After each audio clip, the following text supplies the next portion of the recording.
Hello, bienvenue sur le podcast Demande à maman. Salut Charlotte. Salut Boutaïna, ravie de te revoir. Oui, ravie de t'entendre, d'entendre ta voix et de retrouver nos auditeurs et nos auditrices principalement parce que ça fait un moment qu'on n'avait pas pris le micro en direct et ça fait bizarre. Ça fait bizarre, mais ça fait plaisir. On avait fait une petite pause pour différentes raisons, mais maintenant, écoute, on est de retour pour la saison 3, hein. Oui, c'est les chapeaux de roue. On va vous raconter ce qu'on vous réserve. Même nous, on n'était pas prêtes pour tout ça. Exactement.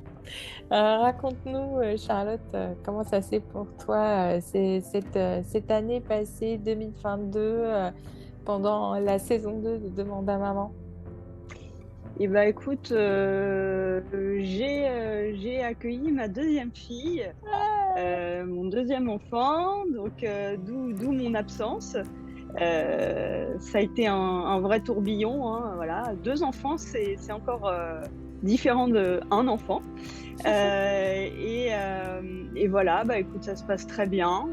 Maintenant, c'est bon, on a pris nos marques et maman est, est de retour.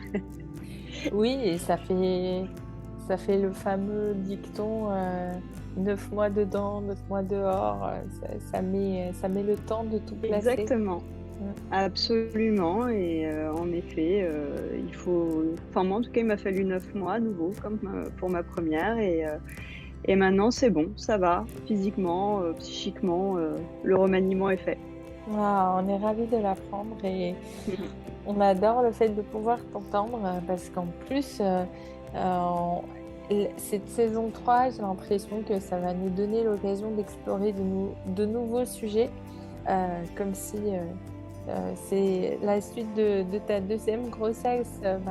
Ça donne aussi de la créativité, ça permet d'ouvrir de nouvelles portes. C'est vrai, ouais, complètement. Alors, pour parler de la saison 3, ce qu'on vous a préparé, c'est que euh, il va y avoir des surprises, hein. Comme vous le savez, la première saison, c'était l'occasion d'échanger avec Charlotte et moi-même sur les différentes facettes de la charge mentale et en particulier autour de la périnatalité. Et la deuxième saison, c'était plutôt une saison de témoignages, comme une série documentaire où on vous donnait la parole pour rendre ce podcast interactif. Cette saison 3, voilà, on vous a habitué à parler charge mentale, témoignages. On vous propose d'aller un peu plus loin. Et pour cela, on vous invite à développer les autres facettes de nos vies de mère, car on est aussi des citoyennes, des femmes actives, d'autres choses que cette maternité, mais tout en ayant ce lien avec toujours cette question de la charge mentale et de la préservation de notre énergie.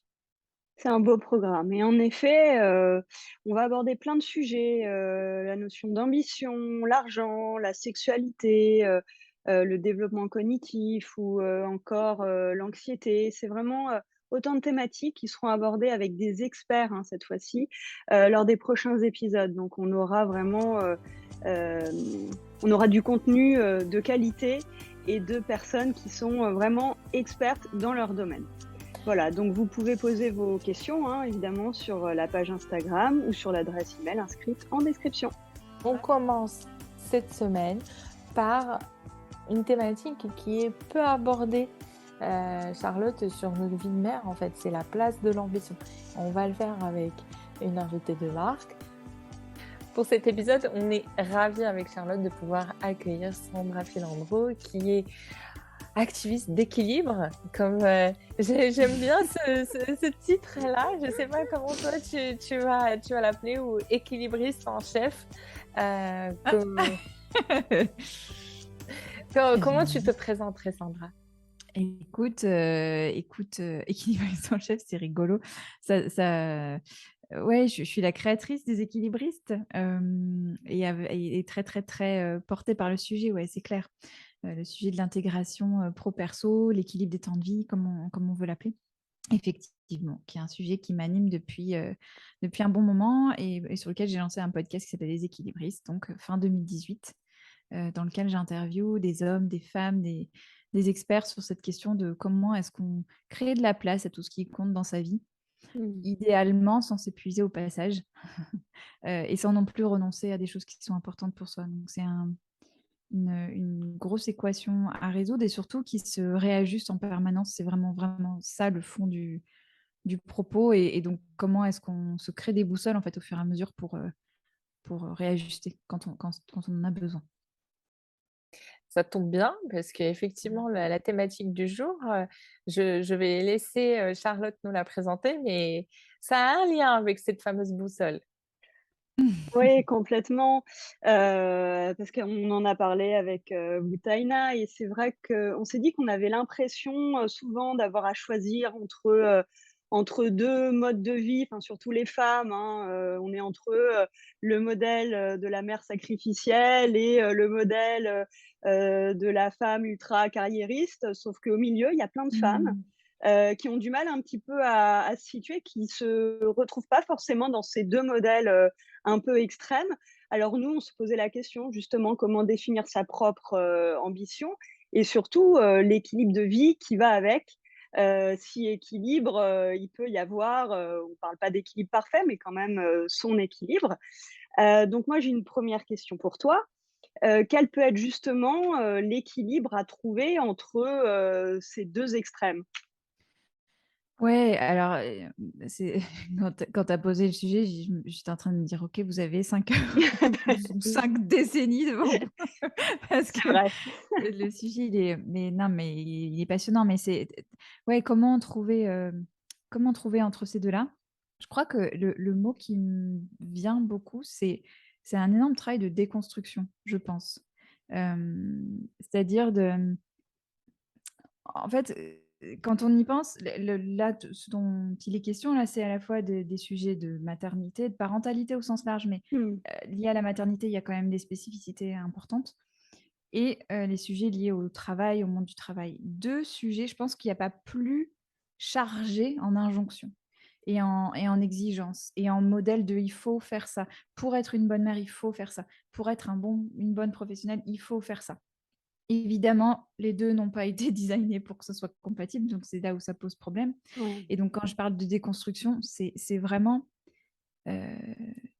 c'est vraiment d'arriver à petit se dire et ça se fait par, le test et par l'expérience et ça se décrète pas et on se trompe en passage et on échoue et on est dans des situations inconfortables au passage et je crois que c'est obligé de passer par là, mais c'est vraiment ce travail de qu'est-ce qui me va bien à moi? Qu'est-ce Mmh. qui sonne juste? Heu et qu'est-ce qui sonne pas juste? Et qu'est-ce qui, est super pour les autres? Et je juge pas et c'est super. Tu vois, par exemple, je suis tombée sur un post il y a pas l'autre soir là, sur LinkedIn, une femme qui disait, qui parlait de ses mercredis et qui disait, «Maintenant, je travaille plus le mercredi, je m'occupe de mes enfants» et qui était super heureuse de partager ça et de ce que ça voulait dire pour elle et c'était super et en même temps, il y a toujours, faut toujours faire très attention sur ces sujets-là à pas tomber dans le dogmatisme et dans Mmh. le fait de donner des leçons, quoi Ouais. et je crois que c'est un sujet on en parle beaucoup maintenant, et tant mieux, parce que c'est créateur de beaucoup de difficultés. En off, avant de commencer l'enregistrement, on parlait toutes, on est en semaine de rentrée scolaire, on parlait toutes les 3 à quel point, ça avait été un vrai tourbillon cette semaine, donc c'est bien qu'on en parle et en même temps, la grosse difficulté, c'est d'arriver à se dire: «OK, ça, c'est juste pour moi. C'est peut-être pas, les trucs qu'on voit partout, mais moi, pour moi, c'est bien» et d'arriver Mmh. à l'assumer et ça, c'est un énorme travail, personnel qu'on peut aborder sous plein d'angles différents, mais je crois que c'est vraiment un truc aussi qui vient avec l'expérience. Il y a des gens pour qui c'est inné et c'est OK, ils assument, c'est super, mais pour la plupart des femmes en particulier, c'est plus un travail de déconstruction et d'appropriation et d'apprendre à assumer aussi, ce qui est vraiment bon pour soi, quoi. Et ouais, d'assumer, de s'affirmer, Mmh d'affirmer ses mh. choix, c'est quelque chose, qu'on n'a pas forcément appris aux femmes à la base, hein, Non, on ouais. attendait plutôt des femmes qu'elles obéissent et c'est vrai qu'il y a ce gros travail à faire, d'affranchissement, hein, de Mmh. tous ces dogmatismes comme tu dis très bien. Mmh. J'ai une autre petite question. J'ai vu que tu parlais d'une métaphore de la salade composée. Alors ça m'a beaucoup plu et est-ce que, tu pourrais l'expliquer justement aux auditrices? Parce que moi j'aime beaucoup, parler en termes de métaphores. C'est Mmh. souvent plus parlant que, Mmh. une explication. En tout cas, Ouais. moi, ça m'a bien parlé. Ça t'a parlé? Ah bah cool. Écoute, ouais, moi j'adore les métaphores aussi. Je trouve qu'on arrive à dire des choses, qui marquent en fait. La métaphore de la salade composée, elle est née d'une autre métaphore que j'avais. Je suis très métaphore culinaire, il faut croire. Il y a quelque temps, j'ai écrit un billet pour, Welcome to the Jungle Mmh. dont je fais partie du lab, et j'avais dit: «La vie, c'est pas une boîte à bento», en fait. Dans cette idée que c'est tout à fait artificiel de vouloir segmenter les pans de nos vies parce que tout est imbriqué et que évidemment, quand on est en pleine, journée de travail, on peut être, heu enfin, on peut avoir des pensées liées à la vie perso et inversement, enfin bref, Mmh. c'est pas le Mmh. sujet là, mais donc voilà, donc cette idée de frontière très hermétique, elle me paraissait pas juste et donc j'avais pris l'image de la boîte à bento et l'inverse pour moi de la boîte à bento, c'est c'est plus le truc qu'on a, quand on fait un pique-nique et qu'on n'est pas hyper organisé avec sa boîte à bento, mais qu'on a plutôt une salade où on jette tous les trucs, dedans, qu'on aime bien. A priori, on essaie de prendre ce qu'on aime bien et ça fait un joyeux mélange, quoi et selon les saisons et selon, ce qu'on a dans le frigo, bah, la salade composée, elle aura une allure totalement Exactement. différente Mmh. et l'important et derrière ça, il y a plusieurs choses. Il y a le choix des ingrédients, de se dire: Mmh. «Tiens, ça, j'adore les cœurs de palmier, donc je vais mettre des cœurs de palmier. Je suis moins fan de maïs, donc bah, tant pis. Et puis cette idée de pouvoir, de pouvoir changer, quoi. Il y a un côté jeu aussi, parce que ces sujets, ils sont pas anodins. C'est des sujets, qui ont des ramifications très importantes et qui ont des sujets derrière qui sous-tendent ça, qui sont, des sujets, très forts, quoi. Il y a des sujets d'égalité, il y a des sujets enfin voilà, des sujets très, très forts. Et pour autant, je pense que plus on les prend avec joie, Ouais. avec cette idée que, pas légèreté dans le sens: «C'est pas grave, on s'en fiche», mais de la légèreté de: «Bah, OK, je me suis encore plantée, bon ça n'a pas marché, allez j'essaye autre chose». Plus on avance en fait, voilà. Donc il y a ça dans Ouais. l'idée de la salade composée. Génial. Je suis fan. J'aime beaucoup parce qu'effectivement, ça permet d'apporter une notion de plaisir qui n'est pas Mmh. forcément en lien dans notre imaginaire avec la question de l'ambition, de la carrière, de la famille. Mmh. Quand on parle Mmh. ambition, carrière, famille, on est plutôt dans la responsabilité, dans le sens de l'engagement, dans le Mmh. devoir, dans le fait de briller socialement, mais pas de plaisir.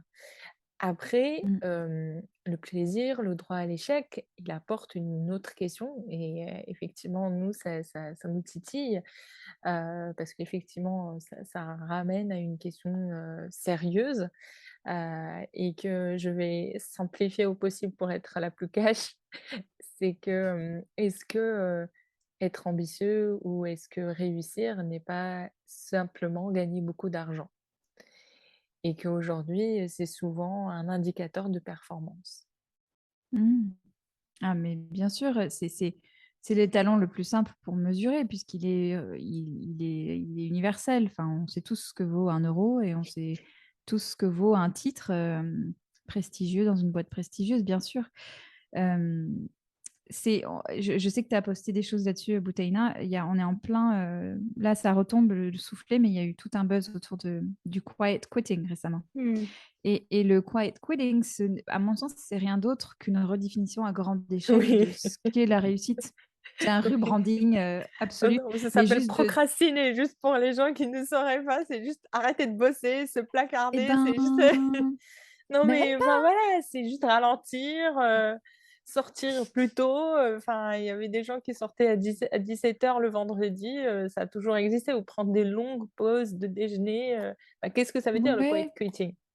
Bah, alors moi, je l'entends même pas forcément comme ça, je l'entends même, alors ça dépend aussi d'où on le prend parce que le truc est né aux US où il y a une culture, une Ouais, hustle culture qui est différente quand exactement. même, de ce qu'on a en France, ouais, que tu connais bien, toi tu as vécu là-bas. Mais, donc il y a encore un contexte culturel qui fait que Exactement. c'est particulier. Mais pour autant, il y a dans cette idée derrière cette idée, il y a l'idée de: «OK, en fait, je vais pas organiser ma vie autour du travail. Et c'est pas le travail qui va C'est ça. définir ma valeur. Et c'est vraiment ça dans la petite vidéo TikTok elle est marrante cette vidéo hier parce qu'elle est complètement bizarre en fait, cette espèce de musique de piano et puis cette voix toute monocorde. Euh, et en fait, il dit ça, il dit ne plus définir sa valeur en tant qu'humain via le travail. Et, euh, et ça, c'est la révolution en fait. Et quand on parle d'ambition et de réussite. Et c'est aussi beaucoup un des enjeux derrière, effectivement, les questions qu'on se pose dans les équilibristes. C'est quoi, ça veut dire quoi pour moi même une journée réussie, une semaine réussie, sans parler de vie réussie, c'est gros, mais même juste une semaine réussie, c'est quoi? C'est quoi, tu vois, pour revenir à la métaphore de la salade, c'est quoi les ingrédients de ma semaine Mhm. réussie? De quoi j'ai besoin pour me sentir bien? Alors, bien sûr, toutes les semaines, il n'y aura pas. Moi, je sors d'une semaine, j'ai fait à peine 20 minutes de sport. Je sais que j'ai besoin de beaucoup plus, mais cette semaine, ce n'était pas possible. Bon, ben, la semaine prochaine, j'en ferai plus. C'est et à quelle échelle tu le mesures, tu vois? Est-ce que c'est à l'échelle d'une semaine, d'un mois, etc. Donc, donc oui, je m'égare un peu de ta question de départ, qui était sur Si, vraiment si, la si, mais en fait, redéfinition de ambition mais, et réussite. Mais l'ambition et réussite par rapport à l'argent. Et en fait, tu y réponds. C'est que, mm, il y a d'autres «indicateurs» entre mm, guillemets, qui peuvent être, le confort physique, mm, ça peut être, le confort, familial parce qu'on peut être, exactement. maman, papa, aidant, peu importe, les rôles Mm, qu'on peut jouer et on peut être aussi dans un indicateur social de bénévolat et mm, ça, effectivement et c'est pour ça que ça me fait sourire, tu as parlé des posts sur LinkedIn, je l'ai envoyé à Charlotte en me préparant parce que c'est un post qui mettait un peu en porte-à-faux les femmes, au foyer qui choisissent de se mettre à l'écart, de la vie mm, professionnelle pour s'occuper de leur famille, même si les enfants étaient un peu plus grands mm, et qu'il y avait un côté, dans ce post-là, comme s'il y avait un appel, au travail et à la réussite et mmh, en partant d'une bonne intention. L'intention de attention à la précarité économique mhm, et mhm, à la difficulté financière et mhm, en fait, quand cet appel à la vie facile, moi, ça m'a tout de suite, interpellée sur une mm, seule notion, c'est qu'il y a beaucoup de femmes ou d'hommes, qui sont peut-être retraités, qui sont, peut-être entre 2 jobs, qui qui sont actifs. C'est juste qu'ils ne gagnent pas leur vie de cette manière-là. mm, Et là, mm, je me suis dit: «Mais en fait, quelle est la part de la place même de la créativité?» où en fait, à ce moment-là, bah, entre 2 jobs créatifs, on peut ne pas avoir mm, d'argent, de rentrée d'argent. Et effectivement, là, à ce moment-là, mm, pour l'artiste, on se permet ce genre d'ambition, mais pour les autres, mm, rôles, on se les permet mm. pas. Ouais, c'est Ouais. et ça, j'ai Ouais. l'impression que dans notre monde occidental, performateur de comparaison sociale, de titres, c'est plus difficile, peut-être culturellement, comme tu le soulevais. Ouais, et en même temps, je crois qu'on a bah, le quiet coding, c'est un super indicateur aussi de ce qui est en train de se passer. C'est-à-dire, on passe d'un étalon de mesure sociale extérieure avec un titre, de l'argent, tu sais, tous les trucs qu'il faut cocher, qu'il faut avoir réussi dans sa vie avant un certain âge, quoi, à un étalon et une définition de la réussite beaucoup plus intrinsèque. J'avais participé à un programme il y a quelques années. Il nous avait dit définir la réussite pour soi, pas la réussite en soi. Je trouvais ça très juste, cette nuance-là. Euh, et ça demande du courage, hein, ça demande parce que les gens ont des avis en plus sur les réseaux sociaux, enfin, où tout est amplifié, où c'est pas toujours le royaume de la nuance. Euh, mais c'est, voilà, en fait, enfin, gardons-nous bien de tout dogmatisme, en fait, dans un sens comme dans l'autre, parce qu'il y a de la bien-pensance aussi sur les questions d'équilibre, hein, dans un extrême et dans l'autre. Enfin, donc voilà, enfin, euh, ça demande du courage. Et c'est pour ça que je parlais de déconstruction aussi, parce que pour beaucoup de gens, alors moi j'ai 38 ans et les gens de ma génération, c'est un boulot de déconstruction, clairement. Enfin, c'est vrai, c'est vraiment ça. C'est à qui j'essaye de faire plaisir en faisant les choses. Tu vois, j'essaie d'obtenir l'approbation de qui? Et quand j'ai l'impression, sans généraliser et faire des raccourcis, mais que les plus jeunes, les Gen Z, euh, ils sont beaucoup plus affranchis que nous, mais parce il y a une forme d'urgence aussi qu'il n'y avait pas quand on avait leur âge. Je viens d'écrire un article là, sur le quiet coding et je pense qu'on est dans une période qui s'y prête beaucoup aussi. Si dans 30 ans, l'air est irrespirable et que notre espérance de vie diminue, enfin, ce sera quoi en fait l'héritage qu'on laissera? Enfin, ça pose quand même des questions profondes, quoi. Donc oui, c'est quoi une vie réussie dans ce contexte-là qui a radicalement changé en très peu de temps? Ça nous fait une excellente transition par rapport à la question qu'allait poser Charlotte sur le changement de paradigme. Je te laisse la faire. Ouais, parce que justement, je sais pas ce que tu en penses, Sandra, mais en tout cas, enfin, moi, j'ai observé un énorme changement de paradigme, surtout avec le Covid, la crise sanitaire, l'avènement du télétravail qui a explosé en l'espace de 2 ans, alors que je pense que sans la crise sanitaire, ça aurait mis beaucoup Ouais. plus de temps avant d'être, complètement Mm. normalisé. Et toi, qu'est-ce que tu en penses par rapport à ça? Parce que moi, j'ai l'impression que la vision du travail, le rapport au travail a complètement changé, en 2 ans. Le travail prend une place peut-être moins importante ou en tout cas, on se pose beaucoup plus la question de sa vie Mm. privée. Les gens sont plus désireux, enfin moi je vois dans mes coachings, les gens ont vraiment, le désir de retrouver leur famille, de retrouver leur couple et de se retrouver Mm. eux-mêmes d'ailleurs. Et ça, j'ai l'impression que ça a été hyper accéléré par le Covid qui a finalement, abaissé un petit peu, la place du travail qui était quand même sur un piédestal, jusqu'ici, quoi. Ouais. Ouais, ouais, absolument. Tu partages complètement ton constat. Toi, tu le vois dans tes coachings. J'avais eu plein d'échanges avec Marina aussi de Oser rêver sa carrière qui disait qu'il n'avait jamais eu autant de demandes d'accompagnement. Enfin, ouais, ouais, bien sûr. Et en même temps, il y a une réalité économique qui est que ben, il faut travailler. Et donc, il y a tous ces C'est la fin de paramètres-là. l'abondance. Ouais, Oui. oui, alors, ouais, Oui. ouais, oui, oui. Je sais pas ce que ça veut dire, ça. Tu vois, enfin, on peut trouver mille sens Ah, il y a, à il ça. y a différentes manières de l'interpréter, mais Ouais. effectivement, ça peut Mm. être un appel à la performance, en tout cas, et à la productivité. Mm. Comme si on était des tirs au flanc et que là, Ouais. Bah, en fait, c'est un peu ça qui se passe. Il y a vraiment les deux. On est dans des périodes de tension, vraiment, exactement. de radicalisation.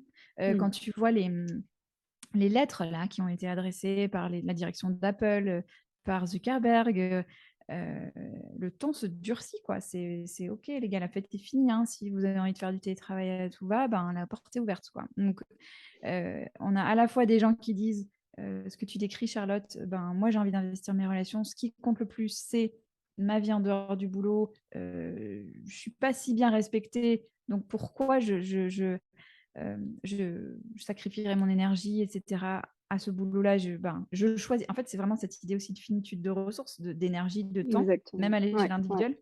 Du coup, dans quoi je l'investis? c'est Et ça. puis, à l'inverse, parce que la période est tellement anxiogène et difficile, et en particulier pour des gens qui ont la responsabilité de grandes entreprises, etc., bah, un durcissement. Donc, ça va être intéressant de voir ce qui va se passer avec ça. Je suis pas. Enfin, je pense on vit une période très intéressante. Mm. Et d'ailleurs, c'est cette période intéressante, ça m'a fait sourire la dernière fois. j'ai- il y a des outils qu'on utilisait avant en coaching ou même en entretien d'évaluation, en performance.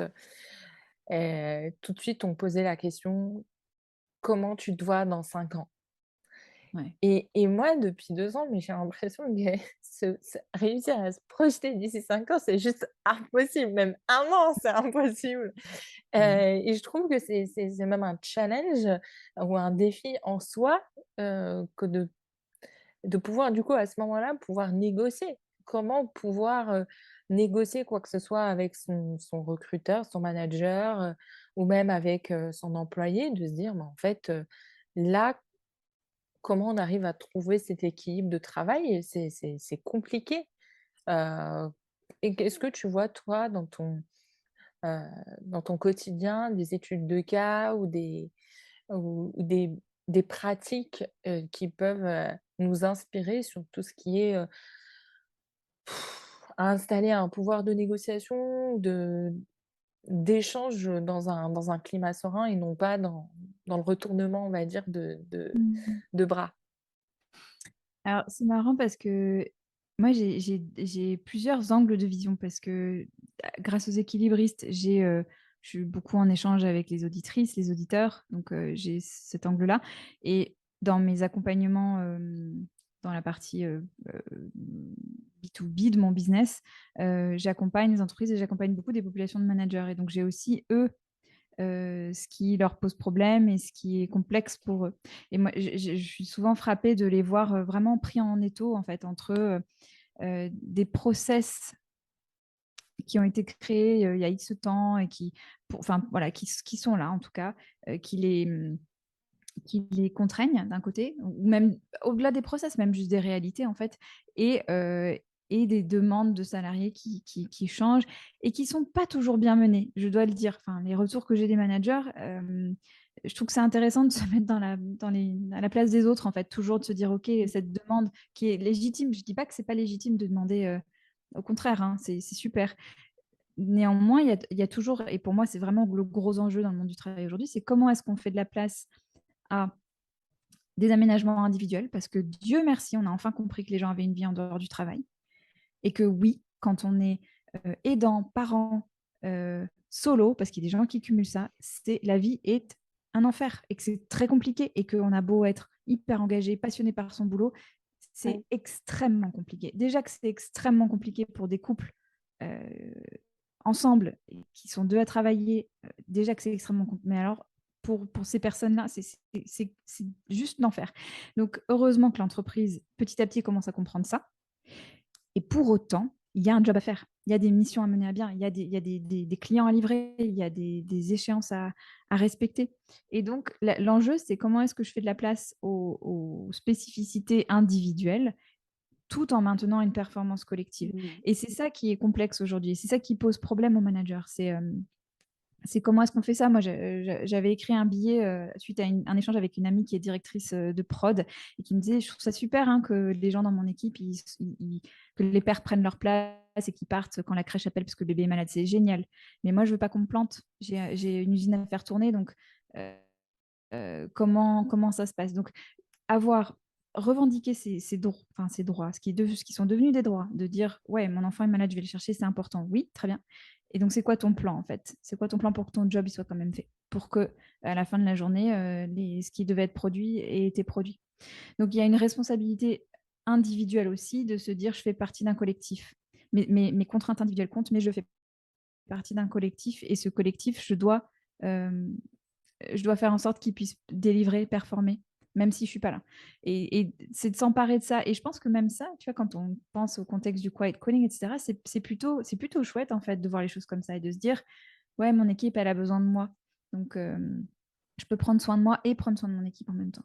Donc, il y a ça, je pense, vraiment à prendre en compte. Donc, pour revenir à ta question sur les demandes qu'on peut formuler, je pense que c'est être très, très conscient de l'impact de ce qu'on demande et de voir comment ça peut s'insérer dans une réussite collective. Et quand on arrive avec des solutions à ça, ben, le manager, il est trop content parce que bien sûr qu'il a envie de vous aider. En fait, c'est toujours fou de se dire on est humain, quoi. On a envie d'aider les autres. On est câblé pour ça. Les gens qui n'ont pas envie d'aider, ils sont très rares. Donc, partez du principe que votre manager, il a envie de vous aider et vous demandez-vous comment vous pouvez l'aider lui. Mmh.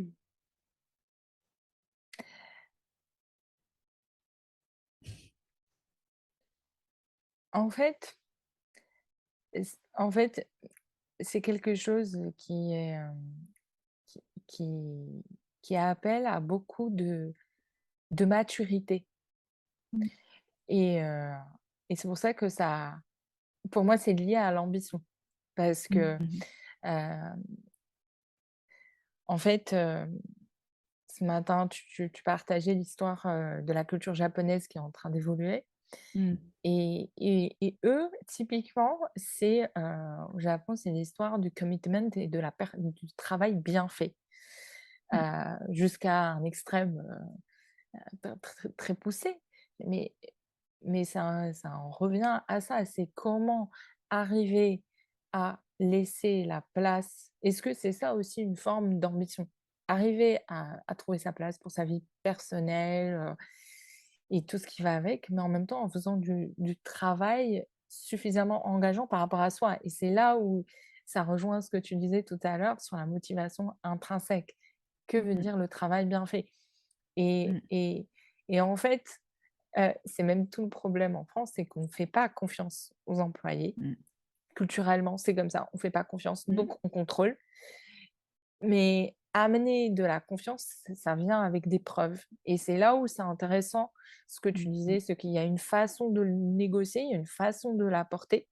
Est-ce que toi, en termes de pratique, tu vois des bonnes pratiques pour amener la discussion? Est-ce qu'il faut attendre la fin de l'année ou bien quand on a tout de suite le besoin?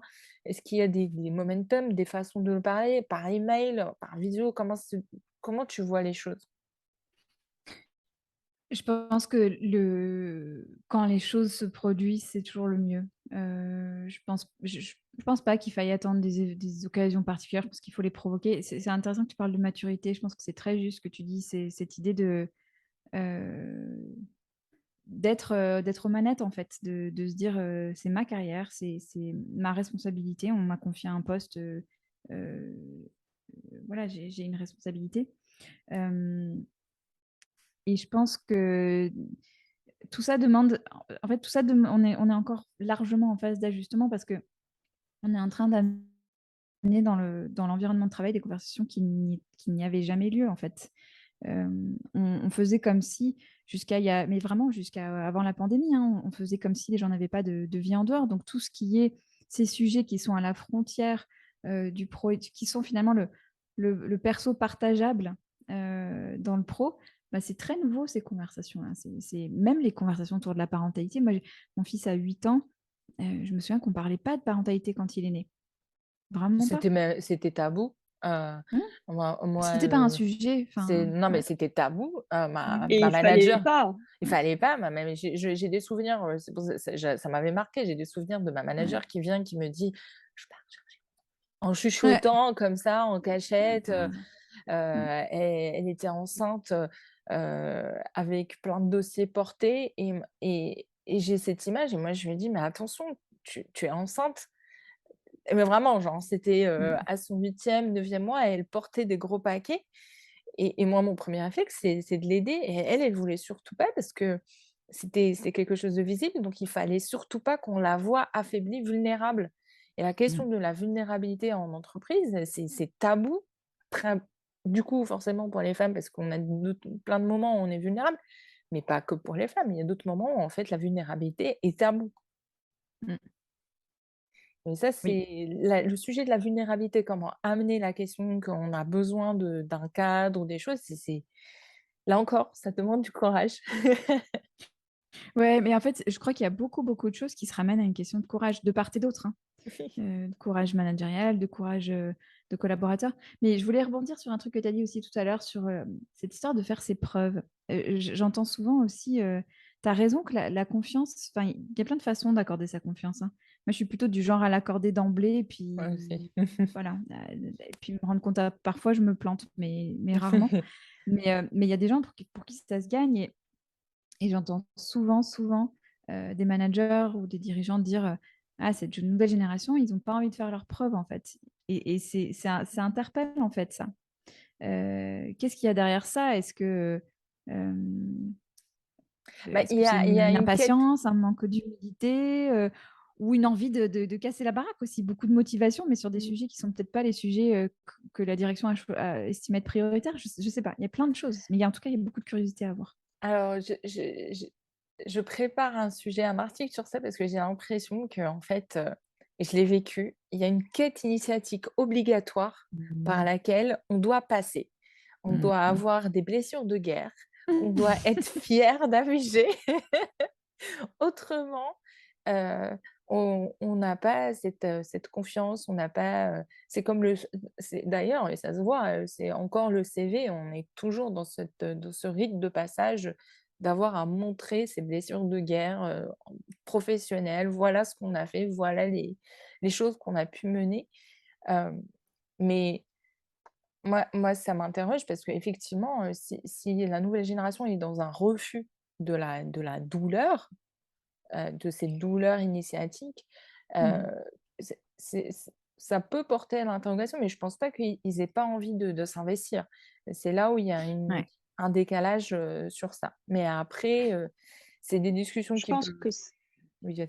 c'est pas les mêmes leviers de motivation pour cette jeune génération qui est quand même, c'est vrai qu'il y a une tendance à être allergique un petit peu à la frustration, à la douleur. Il y a vraiment on est dans une démarche active d'évitement, de la douleur et de la frustration et dans une quête justement de plaisir et de sens. Et c'est vrai qu'il y a voilà, les 2 générations les plusieurs générations, sont complètement en train de s'entrechoquer entre, un sorti d'école, qui est dans une start-up, et un manager qui a, 58 ans dans une boîte plus, classique. Enfin, il y a 2 mondes complètement différents et là, il faut les faire, cohabiter et c'est vrai que la jeune génération est aussi, enfin, de ce que j'ai observé, plus dans une relation de j'ai des droits que j'ai des devoirs. Et Mmh. Sandra, tu parlais de réciprocité et je pense Ouais. qu'en fait, enfin une des clés évidemment, hein, mais ce sera d'instaurer vraiment cette notion de réciprocité, Ouais. justement entre les salariés et les managers et le top management, enfin et cette notion d'échange aussi. Mais c'est vrai que ça se fera plus comme avant, donc je pense qu'il faut faire, aussi un petit deuil par rapport à ça. Il y a cette Mmh. organisation, qui est totalement désuète pour les jeunes Ouais. aujourd'hui, hein. Vraiment, Ouais.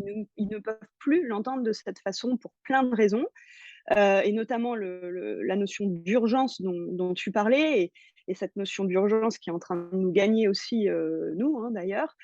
Donc il y a plus de temps à perdre aussi et c'est vrai que ça il y a, plein de changements de paradigme à ce niveau-là, quoi. Mmh. Mais c'est vraiment une opportunité à la fois. Ouais. Hein, on dit souvent, dans la crise, il y a à la fois du danger, à la fois des opportunités et c'est vrai que là, tout est ouvert. C'est un peu vertigineux parce qu'il faut vraiment là tout remanier, mais à la fois, ça peut être une période, très exaltante, je trouve. Mmh. Ouais, je suis complètement d'accord avec toi et c'est très juste, je trouve, ce que tu dis sur, il y a un nouveau contrat à écrire, en fait, Ouais. et moi, je suis toujours frappée de, là encore récemment, j'étais chez des clients et cette capacité qu'on a à croire que les choses sont évidentes alors qu'elles ne le sont pas du tout et notamment dans les attentes qu'on peut avoir par rapport à son équipe. Hem, c'est vrai, mais dans tellement de sujets, mais tu sais, ces phrases qu'on se dit de: «Bah, c'est évident quand même, non, Mmh. que» ben, peut-être que non, en fait. Peut-être que c'est pas évident et peut-être que ça vaut le coup de le repréciser. Voilà et en fait, on ne peut que proposer des choses à tester. Il y a pas de recette là et c'est ça qui est un peu perturbant, déboussolant, mais voilà, il n'y a que des choses à tester et à voir pour s'adapter à cette réalité-là. Et à effectivement des gens qui ont, un hédonisme beaucoup plus fort que les Mmh. générations d'au-dessus Mmh. et un rapport complètement différent à la déférence hiérarchique que nous, on pouvait avoir. C'est vrai. Moi, je les admire pour ça, je trouve ça magnifique, mais vraiment, Mmh. je c'est même, quelque part inspirant, parce que pour le coup, ils nous facilitent, la voie, Mmh. pour ceux qui sont, enfin moi aussi j'ai été la jeune conne, enfin on m'a déjà dit ça, d'ailleurs quand j'étais en entreprise donc enfin c'est le classique, on est toujours dans Mmh. ce perpétuel renouvellement mais il y a effectivement une opportunité de ce que j'entends sur le fait de saisir le momentum si vous en si vous en sentez le besoin, d'exprimer, en fait, vos attentes parce que sur un Mmh mh. malentendu, ça passe. Mmh. Pourquoi nous en empêcher, en fait, parce que soi-disant on n'a pas les codes ou on a honte ou on a peur du jugement? Finalement, hem, le pire, c'est que ça et alors ça, c'est quelque chose. Quel est le pire scénario? Est-ce que c'est le fait de se faire placarder? Est-ce que c'est le fait de se faire, une étiquette de paresseux ou bien d'ambitieux, de carriériste? Quel est le pire scénario en entreprise? Ouais et je pense qu'il y a aussi, une notion alors on parlait d'urgence, par rapport aux événements géopolitique, climatique, etc. Mais il y a peut-être une non-urgence aussi à s'appliquer soi dans la manière dont on conçoit sa carrière. J'avais interviewé Anne Le Sueur-Nédart, qui est une femme formidable et j'avais adoré ce qu'elle avait partagé. Elle se disait, si j'avais pu dire à la moi d'il y a X années, t'inquiète pas, tout doux, ça va aller, ne te sens pas obligée de tout faire en même temps à fond. Et un peu réduire aussi la pression sur ça, se dire qu'il n'y a pas d'urgence en fait, euh, qu'il y a des choses qui peuvent attendre et qu'on peut décider à plusieurs moments dans sa vie, dans sa carrière, qu'est-ce qui peut attendre. Mm. Il y a un peu de cette sagesse-là aussi à avoir. Est-ce que je peux Exactement. mettre un peu en pause ou en sourdine avec une intensité, un volume moins fort toujours dans les métaphores, mais j'aime bien cette idée de jouer avec les boutons aussi. Tu vois. C'est une très jolie métaphore parce que on accepte peut-être moins la notion de cycle qu'avant. On en parlait avec Charlotte pour l'intro du podcast parce que pour la saison 2, on avait fait le choix de laisser Charlotte prendre ce moment-là et de faire autre chose différemment pour le podcast parce qu'elle avait l'opportunité d'accueillir un nouveau bébé et que maintenant, elle était ouverte à autre chose. Mais c'est se permettre aussi ces choix-là n'est pas évident aujourd'hui parce que, comme tu dis, on est dans le rush, on est dans les comparaisons sociales et puis tu fais quoi? Et on est dans la comparaison, tu es sur quoi? Sur quel dossier? Ouais, et puis au-delà de ça, il y a aussi une réalité économique. Tu sais, l'épisode qu'on a fait avec Jerry Hyde, qui est un Anglais, un thérapeute anglais qui mène des cercles de parole pour hommes. J'ai adoré l'échange avec lui. Et Jerry, tu prends 10 000 mètres d'altitude d'un coup avec lui. En fait, il dit, mais en fait, juste remettons les choses dans leur contexte, quoi. On est la première génération qui n'a pas de modèle de ce qu'on est en train de vivre, à savoir un niveau de vie qui fait que, un coût de la vie qui fait que c'est très compliqué de vivre avec un seul salaire aujourd'hui. Donc, Ouais. la question de travailler ou pas, elle se pose moins qu'à une époque. Et donc de lever le pied, ça se pose aussi moins. Enfin, il y a plein de choses en fait. Il y a Ça plein de revient à choses la derrière question, ça.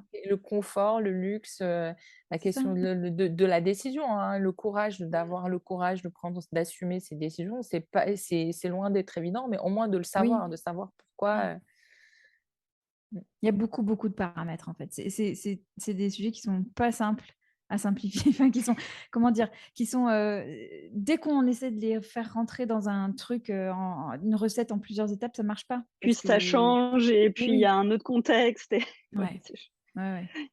Mm. donc pour résumer, l'ambition, c'est celle que vous décidez au moment où vous le décidez et à la sauce à laquelle vous voulez. Et puis finalement, lâchez-vous la grappe parce que dans tous les cas, si ça se trouve, dans 2 ans, il y aura un incendie géant. C'est la fin du monde. Non, mais Voilà. blague à part, c'est de se dire de prendre de la nuance et de la hauteur par rapport à ça et de prendre du temps de détricoter, de revoir et pour faire un nouveau tricot peut-être, dans Oh, les ça me fait plaisir métaphores. que tu termines sur un tricot. Hein? J'adore le Tu tricot. tu vois? Tu Apparemment, vois? ça Hein? fait du Voilà. bien pour prendre du temps donc Alors Carrément. Sandra, j'invite les auditeurs et les auditrices à venir t'écouter sur ton podcast Les Équilibristes et à te contacter si elles ont des questions sur tes pages Instagram et LinkedIn. Je mettrai tout dans la page de description avec Charlotte et je laisse la conclusion à Charlotte si elle veut ajouter un mot à part le grand merci à Sandra pour ce temps précieux. Bah, écoute, moi, j'ai qu'une chose à dire, c'est merci Sandra parce que l'échange était, très agréable et surtout très constructif. Je pense qu'on s'est dit déjà pas mal de choses, mais je pense que c'est important en effet, de s'autoriser, à pas toujours avoir, le même rythme, à pas toujours avoir, les mêmes envies. On n'est pas des machines, on a des émotions, des sentiments, un contexte différent. Et on le sait, hein, on l'expérimente à titre personnel que voilà, parfois tout se passe pas comme prévu, et à la fois ça fait partie de la vie, et c'est s'inscrire quand même dans ce principe de réalité. Donc voilà, je terminerai là-dessus. Le principe de réalité à l'heure de l'ambition sociale, c'est pas mal, hein. C'est pas mal. Ouais, ça a fait un peu un sujet de thèse, ouais. Ça fait trop thésard pour moi, mais pourquoi pas.